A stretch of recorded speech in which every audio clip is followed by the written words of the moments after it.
Literally thousands of persons have reached out to me to ask why I left Facebook. I did not leave Facebook. I'm using this opportunity to explain what happened. About 4 days ago, if not 5 days ago,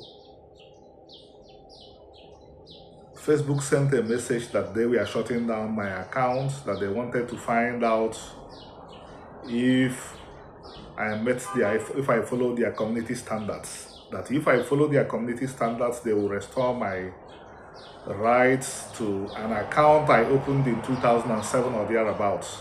But if they find out that my account did not follow their community standards, that I will be ineligible permanently. And they said they usually reach decisions after 1 day. It is getting to 5 days now. They have not said anything, and then there was nothing that they shared with me when they were locking down the account. And people have been reaching out to me, wondering why I left. I did not leave. Facebook decided to shut me down, and as far as I'm concerned, they did not tell me why they had to stifle my voice. In any case, those that are concerned, we have to continue getting the information out. Before Facebook, I had already written up to 10 books, and those 10 books are still in the market, still being enjoyed by people, still helping to make the world a better place. So I will not stop what I'm doing because Facebook decided to shut me down. I want to talk about genocides this morning. Before Raphael Lemkin was the Polish Jewish jurist and sociologist who decided to give a name to the crime that Winston Churchill described as a crime without a name. During the Second World War, as the Jews of Europe were being destroyed in the Hitlerite Empire, Winston Churchill was said to have said that a crime without a name was taking place. Before Raphael Lemkin came up with the identity or the name genocide, the kind of crime that took place in the Hitlerite Empire did not have a particular name. People will describe extremely egregious crimes as crimes against humanity. Sometimes people will bring them under war crimes, politicide, and all sorts of names until Lemkin came up with his great work that gave this crime a name. And Lemkin defined the crimes that will come under genocide. In a nutshell, there will be crimes that aim to destroy a group of people. People who are a group by religion, culture, nationality. They have to be a group by any of these axioms that I mentioned. When another group seeks to destroy them, then we believe that the crime of genocide had taken place. And we have seen so many genocides in the world. We have seen so many. But there was something else that Lemkin gave a lot of attention. He gave a lot of attention to war itself. Terrible things happen in war. Scholars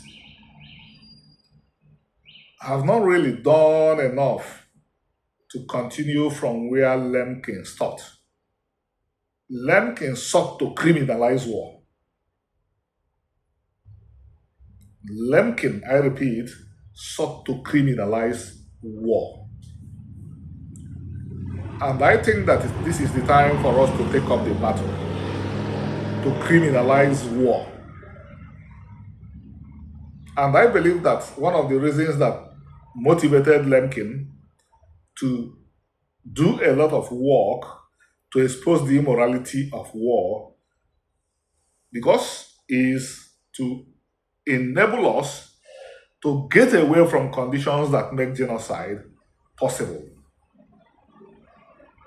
So I think that it is extremely important for scholars to continue from where Lemkin stopped by focusing their attention on war. As long as as long as there will be wars, bad things would happen during wars. So the best thing for us to do is to find ways of removing those conditions that force people to fight. I know that man has not really shown that he's better or even as good as animals, but we have seen a lot of progress made, which shows me that if people of goodwill continue to try their best, we would continue to move in the right direction. If someone like Olaude Equiano had looked at all the odds and had not moved single-handedly with his colleagues, probably the kind of activity that they fought against will still be going on today. But they moved with a lot of determination, and they moved humanity forward. Likewise, I think that it's high time we do more to urge humanity to start winning themselves away from activities that bring about war, violence. And think about this and get ready to support my initiative, which comes under the umbrella of Olaude Equiano Institute, my initiative against racism, discrimination, and violence. I want to use this initiative to continue what I have been doing, to continue to contribute, to bring humanity to where humanity would be, and wars and other forms of violence will be eliminated, and we will not have genocidal conditions again. And on this note, I say have a good rest of the week. Thank you.